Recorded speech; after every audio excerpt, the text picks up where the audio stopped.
Should be able to hear me. Yeah. Yeah, Gotta I'm love settings on feeling. these things. Yeah, I mean, I'm feeling all right. And by all right, I mean I'm really, really tired. My face still aches. But I'm here. I need to get back into the swing of things. I've pretty much have taken a whole week off without like any kind of vacation aspect to it. So I'm here. I'm excited. Cool, cool. And I know like next weekend you're doing an event too, right? Still doing? We still doing it? I think we're gonna do a modified version of it. Okay. We're looking for a few more speakers to speak on SEO. So if it's so SEO for podcasting, but as long as your topic can relate back to SEO, that can relate back to podcasting, Mm-hmm. like that's what we're looking for. So yeah, we're a few people shy right now, but I think. I think me and you will probably wind up. If worst case scenario, me and you will do something. I will speak myself for an hour or two if I have to. Yeah, To deliver something on it's it. in the lower banner there, guys, because Joe is one of our sponsors, and I always thank you, Joe, for being one of our sponsors here Of and making this thing course, thank work. you for So sponsoring our events. yeah, it's a great relationship that we put together to actually help each other's events right now. But you are you going to be? I know I'm starting early because I always get my speech done this real short in the beginning. So, but like you have I'm here. slides today. I don't have any slides. I do have some notes. I jotted down. I was looking at some. I have a deck that it hasn't been updated since 2017, which is God so long ago now. But it still makes sense. It's just the a lot of the information in it hasn't been updated, and I don't think I have the time to go through and update it right this second. So, but I'm pulling out some of the key points that I want to make and talk. And if you want, you're welcome to join me as part of a conversation for it, because I think there's a lot there to unpack about why you need to think about creating your business around your podcast, or your podcast around your business, Mm-hmm. one or the other, depending on where you're at as a whole with your journey. I can't predict everything. I can't predict where you're at in your journey, but adding a podcast or creating a podcast and building a business around that is definitely, there's some great ways and great things that are about it that I'm gonna get into. So Okay. so you're gonna talk for like 10 minutes apparently. No, Oh, basically, as I am I said, I was on going to then? start. I always started a little bit early, and I know that usually it's my first speaker, but that gives you a little bit of time. But anyway, Yeah, I mean, I'm good. I could start my talk now. okay, All right. you So, you do that. I'm going to turn it over to you and let you go. all right, you go get yourself some refreshed water or Yeah, whatever you're. I got to go refresh, and apparently I got 13 emails that came in a minute and a half, and I got to make sure it's everybody not trying to get on.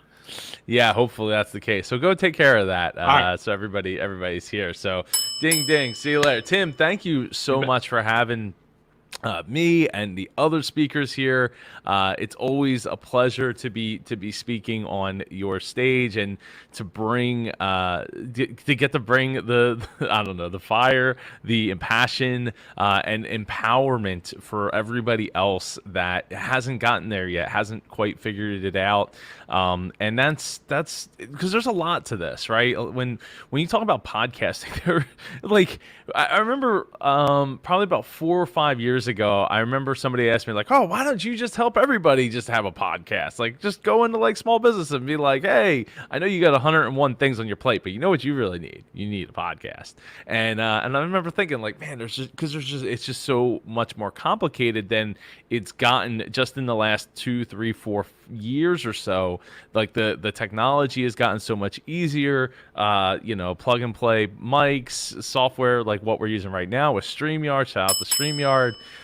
There's so much that you have the ability now to have access to that makes it just that much easier. Like gets the technology out of the way, and that's one of the big things I always go back to. Especially like one of my co-hosts on the show, Business Geeks, Sam. Like, she turned her podcast into a 6-figure business using earbuds, AirPods, or not AirPods, ear pods, and that was her mic. I mean, she had a microphone. She had a USB microphone. I have the same microphone like back here behind me on my DJ setup, and yet she didn't use it. She just used her ear pods and made that work for her.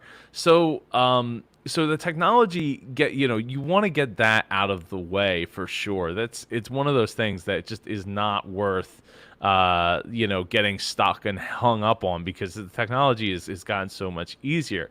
So I'm going to start with the question of why a podcast? Why now? Why is it important? Why is it in some ways more important than like, oh, I'll just make YouTube videos because like everybody's doing that, right? Like I pull out my phone and I'm talking into it and I upload it right to right to YouTube and or to Facebook and all that, and all of that is important. In fact, I use a combination of Facebook Live, streaming to YouTube, streaming to Twitch. I do a ton of different things in the streaming platforms, but podcasting is still, to me, it's almost like an art form, and it's also the fact that the RSS feed is the most powerful point that you may have heard of an RSS feed, but didn't know, like, what is it? Well, it's basically what it is like it's just a list of the episodes of your show. It's a web page. You can view it and read all the text, and it might look kind of confusing or whatever to somebody who doesn't understand, and that's okay. You don't have to understand it. What you need to understand is that you got one, and the reason you need one is because that is your platform. So like YouTube is a platform, right? And we post videos to YouTube, and sometimes people get bigger and all that, and then they get monetized. Well, while podcasting has the RSS feed and it doesn't have a direct monetization of like, oh, well, if I get this many views and this many subscribers, then boom, all of a sudden cha-ching, like everything's going to start raining in there we go. Everything's going to start raining in, the money's just going to start coming in. That's not the case with podcasting. Podcasting is about you owning the platform and controlling it in the way that nobody can kick you off of it, right? YouTube is awesome, but if YouTube decides tomorrow that your content is too racy, your content doesn't belong here, we don't have a place for it, well, then I guess what? You're not going to be on YouTube anymore.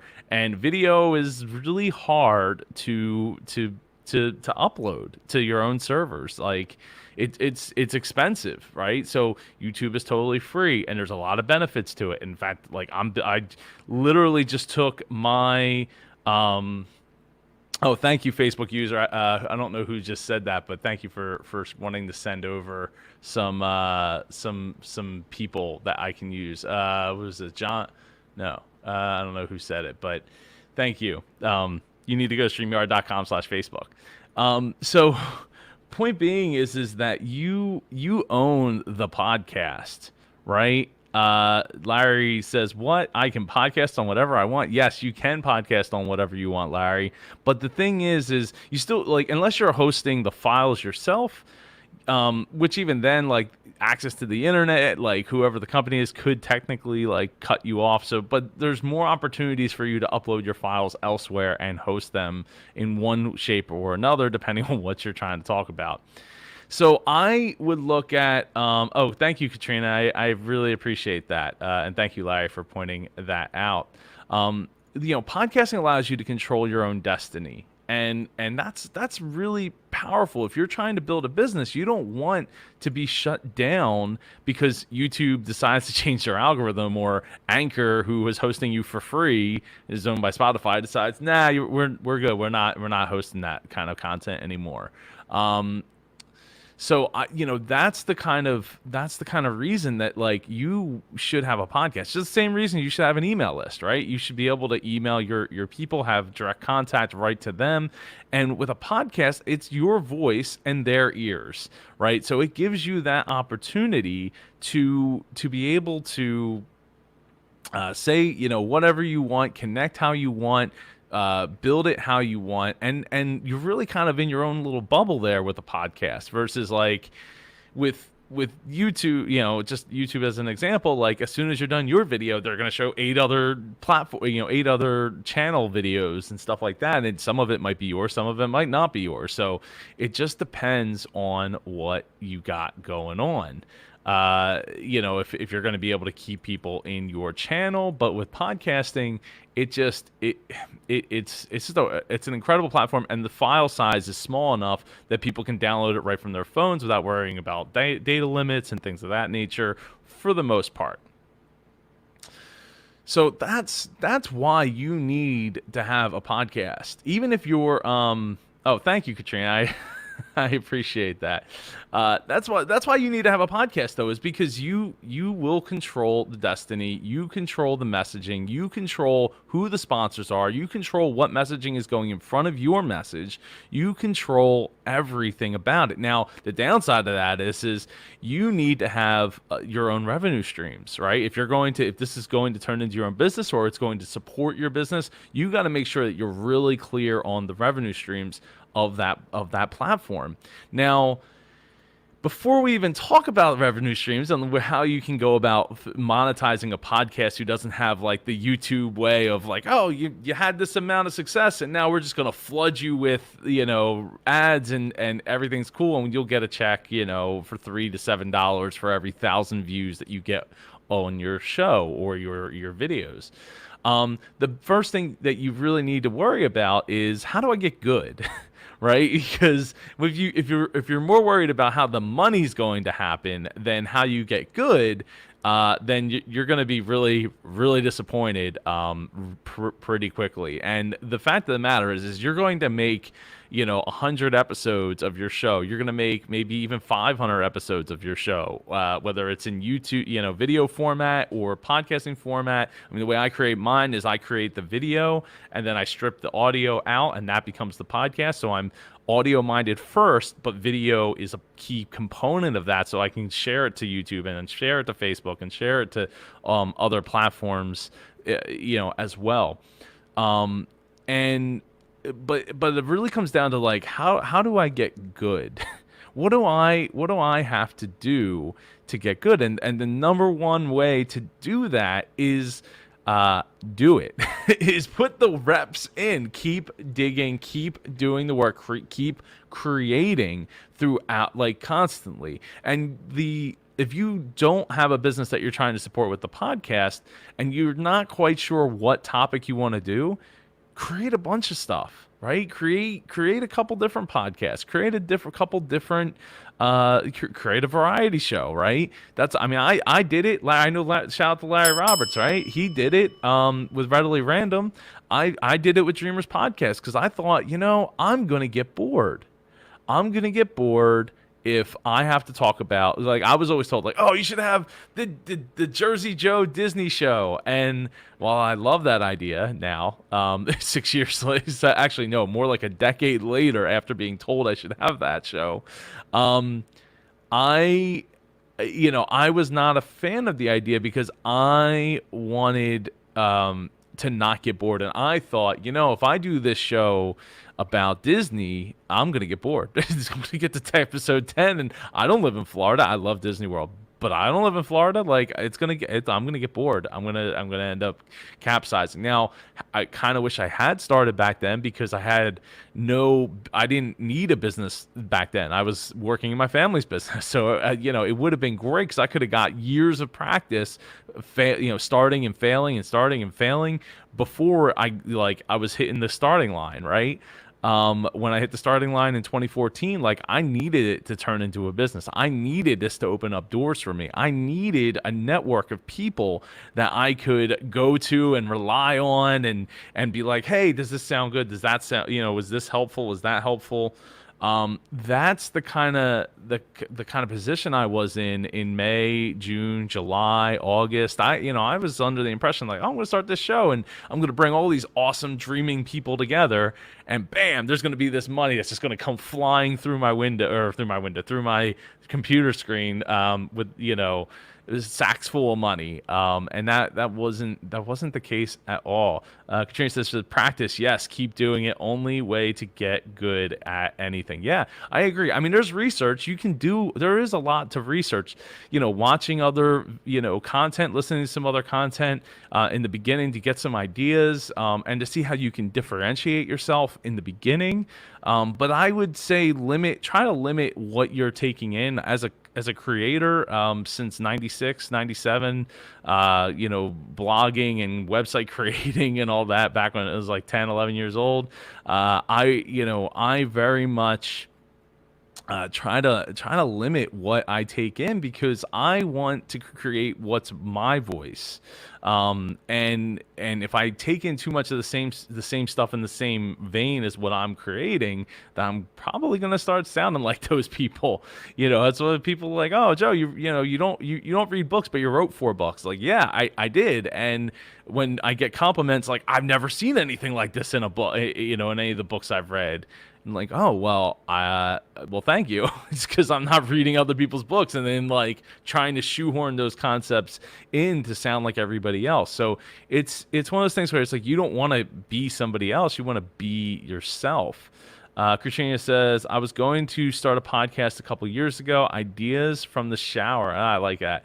LOL, because that's where I get all my big ideas, but kept getting guys saying weird stuff about the shower. LOL.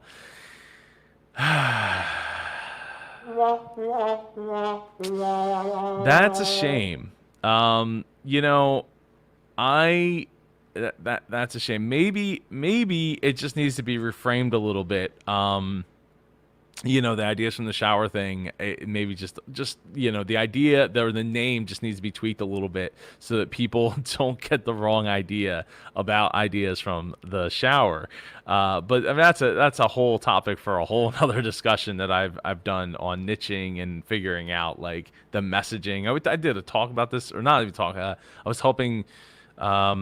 I can't think of her name now. I'm blank. It's what's special about what's special about being special? And she did the show, like she does a show, and it was like, oh, it's an adult comedy podcast. And as soon as I read that, I was like, oh, this can't be her show. And I'm like, oh, it is her show, because it's just uncensored comedy about being special. So there you go. Regina says thoughts underwater, maybe. So play around with those words. It's not a bad idea. Just give it some thought, and play with the words, because the messaging has got to be really clear for people when they hear your show about your show. They need to say, this is for me or this isn't for me, and you want them to make that decision immediately, because otherwise they're just like, oh, cool, you have a pod, they do that pod thing, I don't know, or they have a YouTube channel, but I don't really understand what it's all about. That's not good, because it's fine if you have 100,000 people that do get it, and then my aunt Jill, she just doesn't understand, she doesn't get it because she's not in the world that I'm in, and that's okay, it's okay, but like you want people to feel a certain way, you want to move the needle on their emotions about it. Katrina says there's Jen, who does the Naked Podcaster. I was on her show. She really does go naked. You just can't see her. Yeah. Excuse me. Yeah. I mean, there's definitely, at that point, you have to really lean into it too, right? Be willing to lean into that, and owning that. So like, you keep the ideas from the shower, or maybe big ideas, or like brilliant ideas from from the shower, something to that effect, and then you just lean into it and make it like a thing where you hear the shower noises in the background and that kind of stuff. Like actually record audio of Larry says, you're not alone there. Well, you're alone in the shower, but get my ideas in there too. It's the best meditation space in the house. You know what? Showers are. I would also argue that that going in for a run or a walk is absolutely eye-opening for me. It's one of my meditation methods. In fact, I feel really bad that I haven't gone running in quite a while now. I need to, because there's a lot of ideas that I think I'm leaving on the table, and I'm gearing up for another big chapter in what I'm doing. So I need to get back out running to get that headspace. So yeah, so where was I here? So yeah, you gotta worry about getting good, right? Leading into what you're doing, and don't worry about niching down so much in the very beginning for the first 100 episodes or so, because you gotta, like I said, you gotta get good. You gotta get comfortable with the tech that you have. You gotta get comfortable with talking on the mic. You gotta get comfortable with talking to guests, maybe interviewing, maybe recording on location if that's your thing, getting your setup like the way that you want it to be. It's all those things are only going to happen if you keep doing it. So John says, so is your ultimate goal on your podcast to get sponsored or speaking events or packages? Well, John, claps to you and ding ding, because that is coming up in a little bit here. That's actually one of the last things I wanted to hit on, which is talking about the revenue streams, right? So first, get good. Then I want you to start, as you get deeper into your podcasting journey, or even just content journey in general, I want you to start to zone in a bit, right? Zone in into your topic that you are bringing out to the masses. So start to niche and focus in. So like in my case, I started out with the Dreamers podcast. It was inspirational stories from those living their dreams.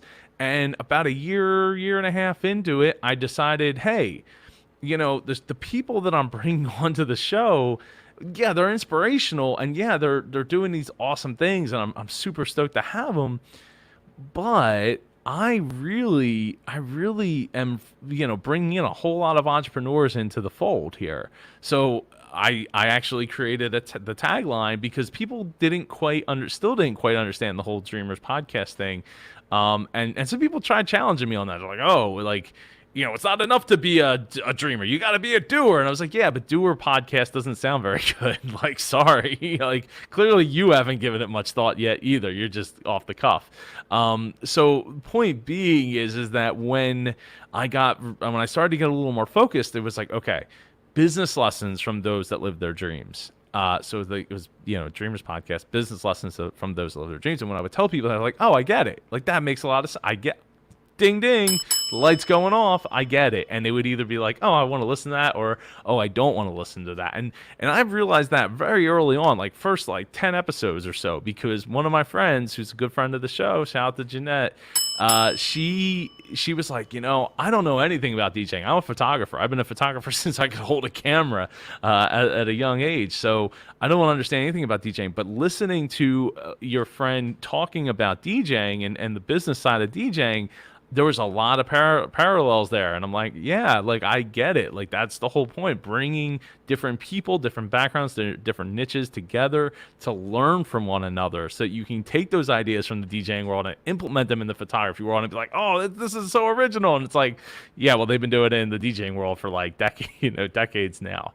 So it's one of those things where, it made sense. It just didn't make sense to people. So once I started to niche, it made more sense to more people. And then in 2017, I won the, it must have been 2017. I won the Business Podcast of the Year award from podcastawards.com, and it was like, oh, I need to go even harder on this. So I went and created the show, changed the name of the show to Business with Super Joe Pardo, got more niched, was specific to just bringing on people in the business world, and delivering my own business lessons. But ultimately, after 2 years of doing that, it just didn't feel right. I don't know. I didn't get the results I was looking for. I didn't feel like I was being true to myself, in the sense that like I'm trying to reach out to people who wear, button down shirts all the time. Like that's their go-to, versus I design my own t-shirts, and yeah, I wear button down shirts from time to time. I wear it on like the Business Geeks podcast now, and some, in fact, I was going to wear one right today, but it's a little warm in here, so I didn't really want to put a long sleeve shirt on. So it's things like that get you after you've gotten starting to get good, and you find your voice, you find what you're really passionate about and really interested in, want to hone in on. Then you have to start a new show. Maybe you can rebrand the show you have. I don't know. It depends on what direction you're going, right?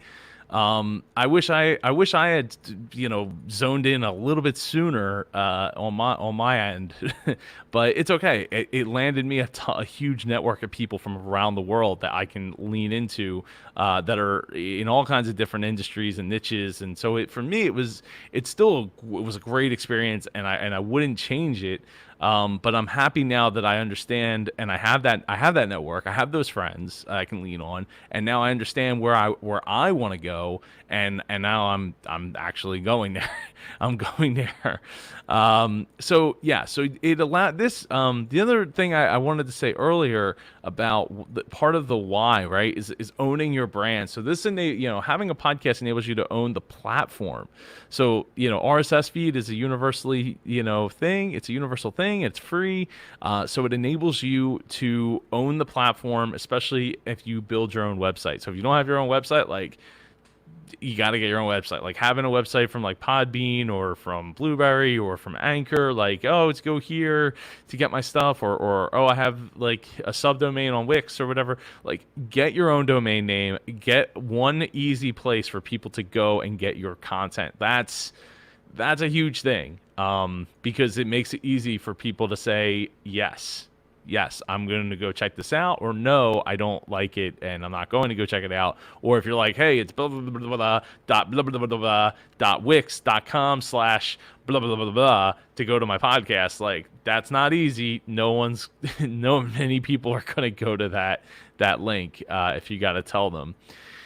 So finally, and I want to take some questions. So if you have any questions, I mean, we have about like 15 minutes or so. Start popping in your questions into the chat here. Into the Facebook chat. So finally to John's question about revenue streams, right? The great thing, where was it? So the ultimate goal of your podcast is to get sponsors or speaking gigs or packages. Let's see. Yeah.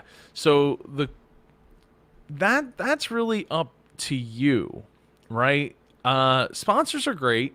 Sponsors can be a pain in the butt, as I've experienced with some of the shows that I've different shows I've run over the years. They have different things and different expectations, and the other thing is you really got to have a passionate audience that is going to take action. So what I always tell people is, like, get some small asks out there, right? Go sign up for my newsletter, or go and make that your focus for like 8 weeks or 10 weeks, 12 weeks, and that enables you to know, are they taking action on the things that you're talking about in the show?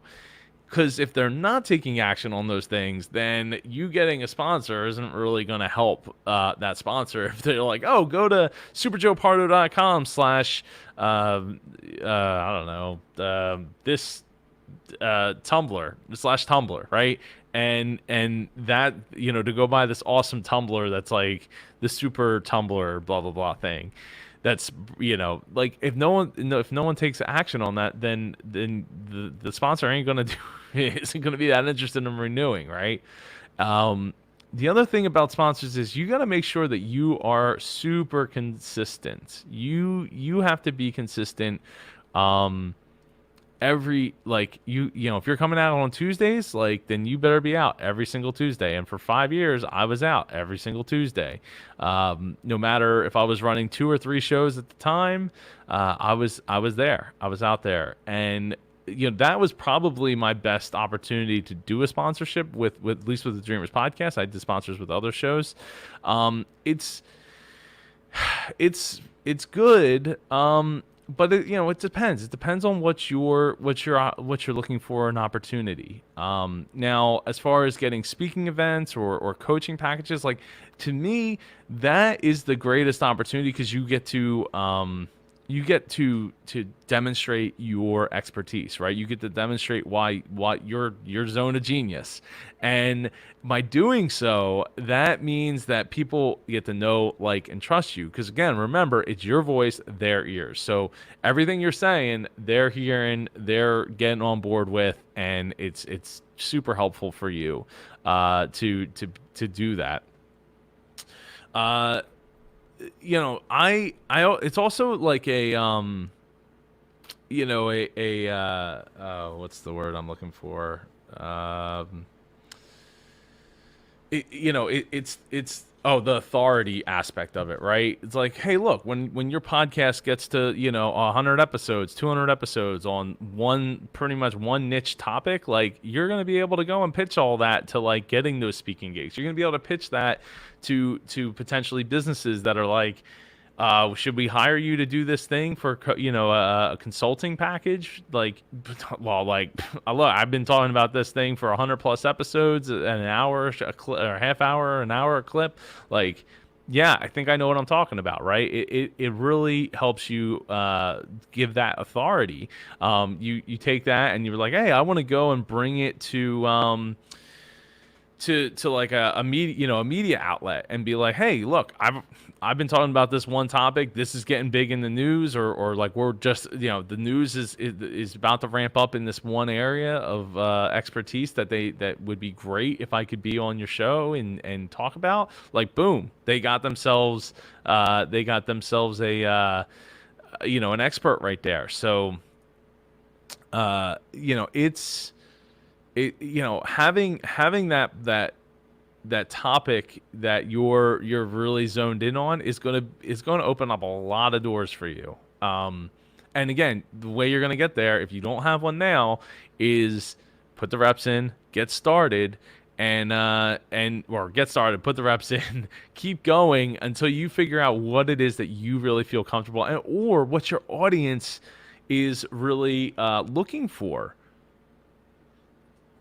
Right, by asking them, by putting out a survey, right? Get that newsletter going, get that Facebook group going, and ask, like, hey, like, what episodes do you want to hear more of? Or when you try a couple of different episodes and you see which one resonates and gets more downloads, you look at that and say, oh, clearly I need to do more episodes based around that, and then see how it does. It's creating a business around a podcast is it's very open-ended. I mean, some of the other ways that you can get yourself some some revenue streams is merchandise, right? But again, if your audience doesn't have a website to go back to, if your audience doesn't have the I guess they're just not taking action on what you're saying. So, like, you say, hey, go to superjoepardo.com, like, and go slash this, slash Tumblr, and they aren't doing that. They're not signing up to win a free Tumblr. Then that's not great. So that's why I said, start with the email list, start with the group, get people together, get people, because one person's going to tell two people.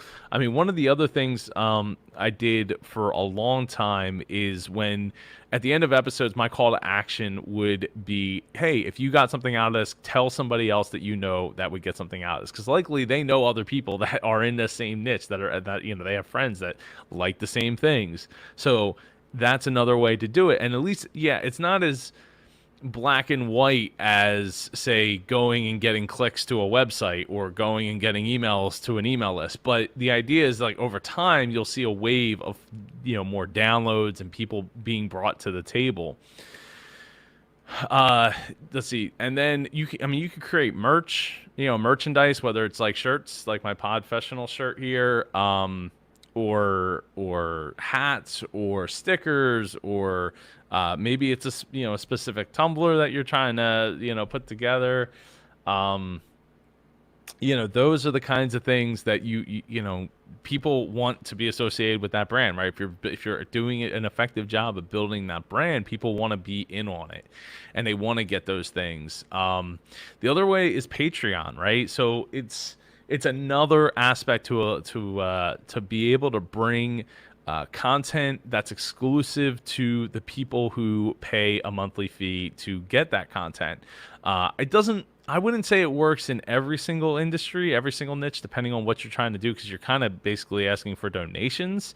Thank you. Well, the brand is actually MapCon, which is now Icon, which has been scrolling at the bottom. But yeah, this was our 2015, 16, 17. I think this was our 2017 shirt from our independent, or it was Mid Atlantic Podcast Conference at the time, and now it's Independent Podcast Conference. But thank you, I appreciate that. Yeah, this is actually the word "podfessional" in the waveform. So, yeah, so my the Patreon thing, it could work in some industries. It's not going to work in every industry because again, you're basically asking for a donation, and then for that donation, they're going to get access to additional content. So that means you got to create like a bonus episode a month, or a couple bonus episodes a month. Maybe some blog posts, maybe a video, maybe it's a group call, and then as you know, that money adds up over time. I know quite a few people that have been able to do really well with a Patreon, and bring in a couple $1,000s a month in additional revenue that they weren't getting before. So it's not uncommon, and there's ways to do it without going to Patreon, but Patreon's like the easiest way, and more and more people have joined the platform, so it just makes it easier because they're already, if they're already embedded, they're already listening to the podcast, they're already wanting to support creators, then it kind of makes sense. But again, it just depends on your show, your niche, and your audience that you're bringing to the table. So yeah, other revenue streams like John had brought up, like speaking, right? Like I've used my podcast to speak. It's not, I would also say this, that a podcast enables you to have a reason to speak every single week, every single, like sometimes every single day. I go daily with the Indie Pod Daily Show, which is great. It's a lot of fun, and now with this technology that we're using right now in StreamYard to be able to do so, it makes it a lot easier for me to just show up and have something to talk about, and bring more people into the fold and get them to know, like, and trust more, right? So, not that you have to go daily. I don't think I would recommend going daily. I also wouldn't recommend, if you already have a business, I wouldn't recommend spending a lot of time on editing your show. I think, as time goes on, you're going to get better at it, and I don't think that people really, a year from now, you're not going to care. Those old first episodes are not going to matter enough. I wish I could have all the time I'd spent editing, because it just didn't matter. It just ultimately did not matter in the grand scheme of things, that I spent, 2-3 hours editing one episode. So, the way to do it now, the trick is if you have a flub or whatever that you want to fix, like, and this is after you've already like gotten good at talking on the mic, you just write down the timestamp where you're at and then edit the episode backwards. Or if you already have a business, pay for it out of your marketing budget to have somebody else edit it if you care that much, or if it's really that bad. Good to great editor can really make something sound pretty good. But at the end of the day, a year from now, you'll probably still feel like, man, that I should just re-record that episode again, and do it again. So, that pretty much wraps it up. If you're interested in podcasting, if you're interested in learning more about podcasting, go to independentpodcastconference.com or indiepodcon.com or indiepodcasters.com. And go click on the community button, join our Facebook community. It's indiepodcasters.com/group. And we have like almost 1,750 members. We're getting close to. So looking forward to continuing to grow that. Super supportive in there. I'm in there daily, delivering different podcasting resources for people. We have 2 paid memberships as well. The IndiePod University, where you can get access to all the old videos and stuff from our conferences, as well as the Supercharger podcast. So if you want to turn your business, your podcast into your business, or if you want to start a podcast, it's a great opportunity to get to work with me and take it to the next level. What's up, Tim? Hey, man. Boy, you really had a lot of information today. And you know, I don't even have that many notes. I had 5 bullet points with a couple of subnet points to each one. Yeah, it's funny. You know, you and I just got done doing the virtual mastermind for those people who wanted to do virtual events. Mm-hmm. And how many times? I mean, I did that almost every week. We recorded that. I think I had like 10 things on my notes to talk about. And it still went for like over an hour. Yeah. I feel really passionate about podcasting. I think that it's a really powerful tool, and I love bringing people together. I mean, that's if nothing else out of all this, I've gotten to bring incredible people together from literally all over the planet. So really if you didn't grateful create for that community, you and I wouldn't be connected. I want you. I mean, you really think about that. Oh yeah. Yeah. Yeah. I mean, well, hey, if I didn't go to Podcast Florida back in 2014, I was at a podcasting event already for a Disney podcast in Disney World, and I left that event for one day to go spend the day at Podcast Florida. It was hosted by Lou Mangello of WW Radio and Jared Easley. Of podcast movement, and I was like, oh, I could totally do this. I've been around events all my life, and when I came home, I was like, all right, let's get some people together. And a year later, we had the first event. So, and it's where and then like some of my speakers today, I'm connected to because of you. Our next speaker actually connected to her through both you and Nancy Matthews, but it's like I met her through Nancy Matthews, but then through you connected totally to me. So it's like, had you not got into this, think about the connections you and I have because of it, and how often do you and I connect other people to each other? Like every day. You need to talk to Joe. You need to talk to Tim. Yeah, all day. Absolutely. That's people, people ask like, what's the greatest thing that I've gotten out of podcasting? And it's easily the people, just the incredible relationships and friendships that I've gotten to make over the course of the last 6 years, 6+ years at this point. It means everything to me. Yeah, I'm very, very, very blessed to be able to. Right this. there. You wouldn't know either one. Larry Roberts. Well, Mr. Joe, I think you're going to go spend time with the family here and feel better today. I think so. I have some website stuff. I have some website stuff I'm designing, a redesign of the IndiePod site that I want to do. But my ear is still it's all achy and stuff like that. So I don't know. I think are they in the pool? Doesn't look like they're in the pool yet. Oh no, they are in the pool. They're in the pool. So I can't do that because of the ear infection. But I could. I don't know. I might go lay down on the couch for a little bit. Well, my friend, I appreciate you coming on the show today and sharing your knowledge with our audience. And go take care of yourself, my friend, and you and I will talk soon. Absolutely. Go to timgillette.com/Foster. I'll be donating as well. So thank you. Thank you so much, Tim. And thank you for supporting a charity. You bet. Thank you.